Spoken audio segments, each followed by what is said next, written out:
I had to take that out and clean these connections. They were just filthy, rusty, and that was why my fan wasn't working. Between the resistor connections and the relay connections were bad, and my fittings were barely, like, they were loose. Like, when you pulled on them, it just practically almost fall right off. So now we got the blower motor working naturally, because this system, if you see right up in there, there's no nothing to stop leaves, critters, anything from getting up in the air box. So when I took the fan motor out, there was leaves, looked like to be a mouse nest.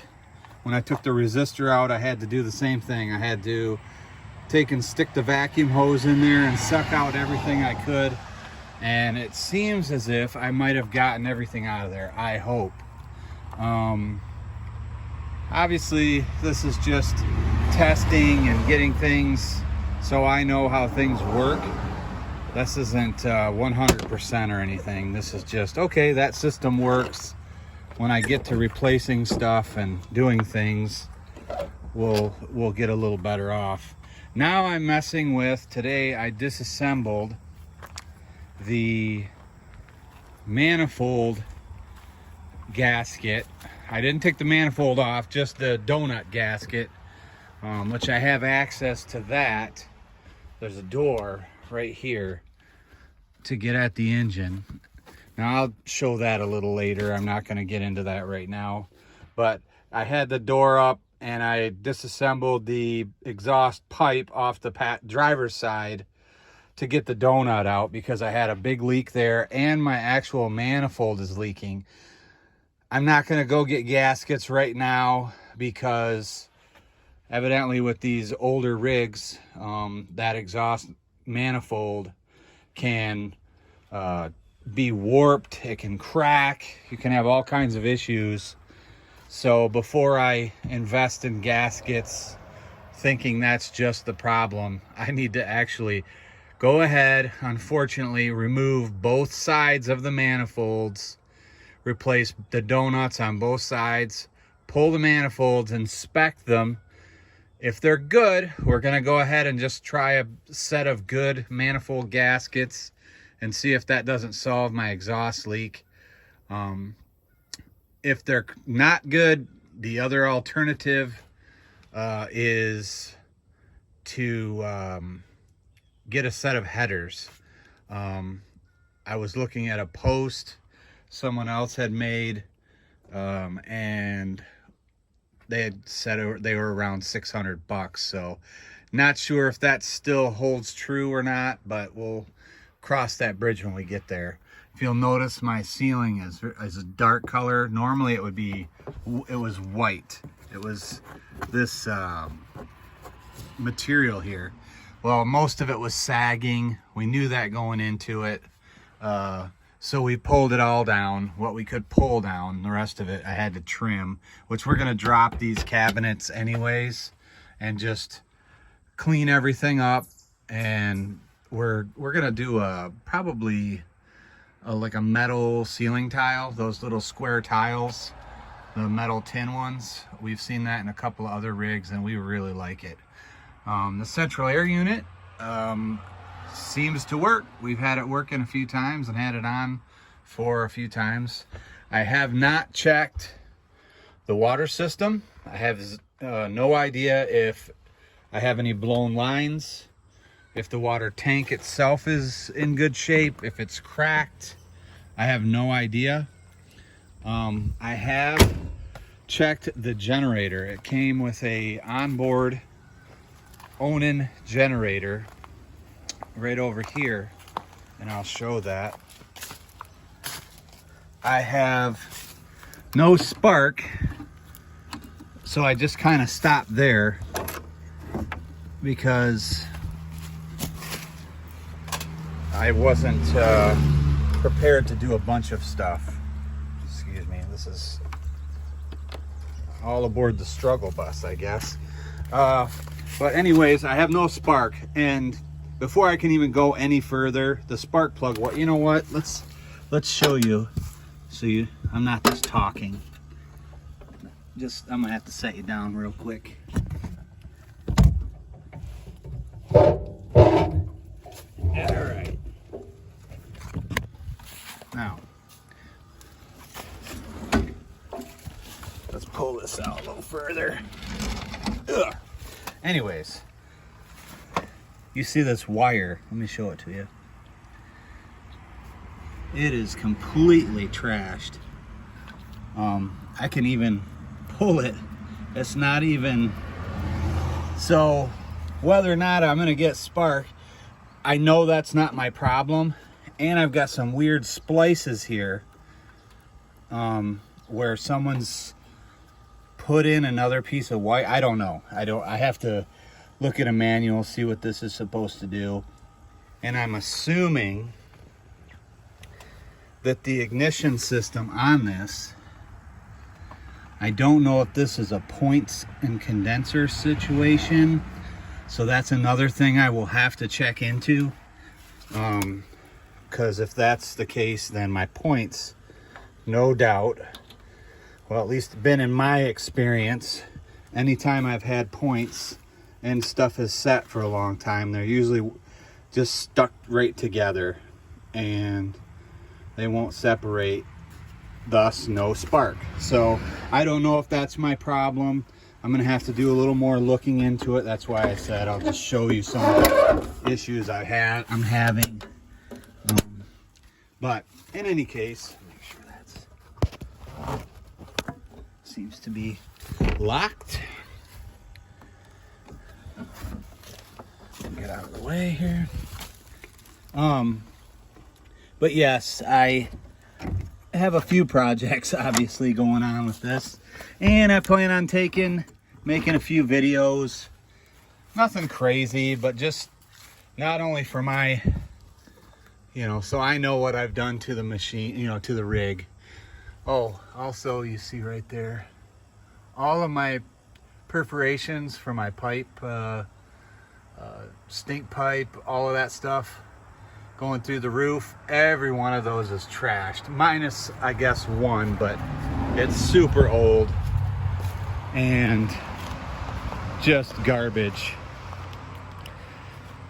So I've got to get those on. I have them on order. I should have them the next couple days, and then I'm gonna get those on the roof. That should help me, because I've got, again, like I said, I got a leak on this window. I went ahead and just temporarily, I threw a caulk bead on this thing all the way up and around, because it was just pouring in through this gasket here, right in behind the window and right up and in. So I had to just stop it for now, because our next goal here is to get one of those little metal covers that'll cover this whole thing, like one of the carports, but the longer, taller ones for like an RV.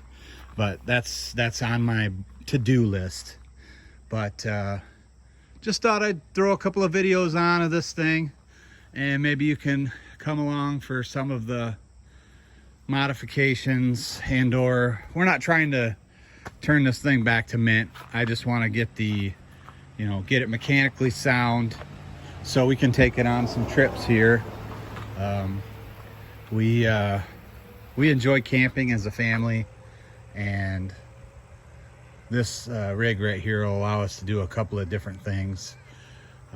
We're hoping to have it up and running for season next year, 2022, and at least enough for close trips. And by close trips, I mean within a couple of hours of home, one way, be able to drive, stay, and then get back and know reasonably that you are going to be safe and make it home and make it there and not have issues. When we first bought this, here, let me just throw this out there, which is one of the reasons why, the being cautious when you're first doing things, especially with something like this. These come with an air ride system, and it's a single bag. It pushes out these and basically sets the height of your rig in the back, your ride height and all of that. It has I'll show you on the other side what it has, but what happened on the way home after we bought it, now you see this piece of string here. This pipe, air hose, was actually several inches longer, and I didn't realize it. The gentleman had just put brand new tires on this, and I guess he got oversized tires. And this hose was rubbing right on the back of the tire right here, and it wore a hole right through the side of it, and all of a sudden the back end on this side just dropped. And because he had oversized tires, now I'll show you on the other side what I'm talking about. It has the center panel here. Well, this tire here, look how close that is. Well, imagine these tires don't just go straight up and down. When you collapse this down, they get a little closer together. So it was actually rubbed, all of this right here. It burned a hole right through there on the other one. And fortunately, I realized it and stopped in time that we didn't have a major issue, which we were having another issue at the same time. The air conditioning, this has air conditioning on the motor. The air conditioning belt broke, and when it broke, it actually, no, take that back. The alternator or generator, whatever you want to call it, that belt broke, and then it took off the air conditioner belt. It ruined it. So I had two belts come off, which I was still had my water pump turning, so I was okay, but I was slowly losing voltage due to driving, because this has an air pump that'll constantly kick in to change your ride height or whatever if you need it to. But anyways, once that started leaking, the pump was kicking on and on and on, and that just sucked up my voltage out of my battery. Next thing I know, I'm sputtering, and this thing was left on the side of the road overnight. I went back the same day, didn't have the right parts, and I honestly didn't, it was late. I couldn't see very well, and I didn't notice that it was actually just a hose. I thought the bag blew, and so I went back there the next day loaded with tools, ready to go. And then thankfully it wasn't anything too major, because I don't even own a jack that will lift this thing, and the jack that was in there wasn't the right type to be able to do the job. So we learned a little lesson there.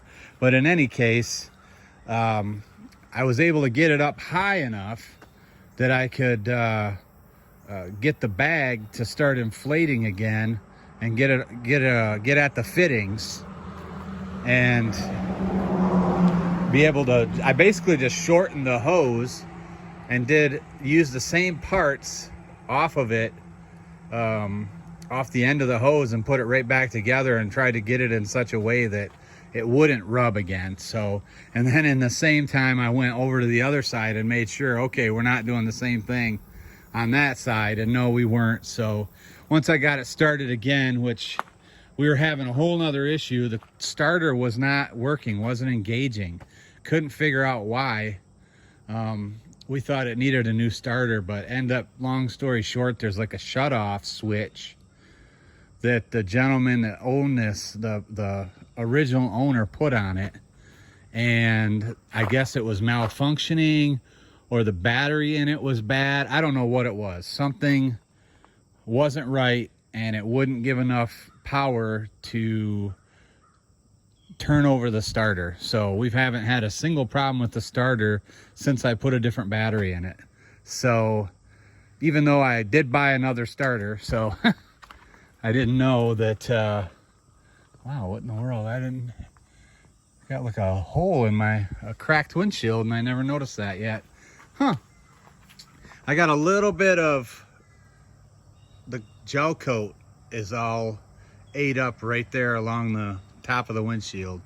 that's really the only body issue this thing has. So I got really fortunate with that. I've seen lots of other videos of people having many body repairs, so that's nice. I'm gonna have to go through, replace all the window seals. We did pull out the awning and it works well. It's in good shape. We were very happy. My wife was thrilled. I have not tested the furnace. I don't know if it works yet or not. I don't use a furnace too often, but it's something that I like to have working just in case you get stuck on a cold day somewhere, because you can't ever be confident that it's never going to get cold on a trip, especially when you go. We do not campground camp. We mostly, well, I shouldn't say mostly, we always just go out and camp in the woods, or boondocking as they call it. We're just out on public land, or national forest or public land, and just camp in the woods. There's designated sites that the DNR and the National Forest people have set up, and we like it. It's gets us away from other people, and especially with the pandemic and having kids, that's an important thing for us. Having that option to still go and do things and not be just right around other folks. But not that we don't like other people, but just the safety of our kids. And we enjoy it. Like I said, we do enjoy it more because we like having the privacy of being able to not have a neighbor right on top of you. Like I have, this is my neighbor, that, and on the other side is that. But I am a little close to the road, but you can't get it all, right? So we will catch up with you on the next one, and we will I'll show you how we're doing on the manifold situation. Have a good one.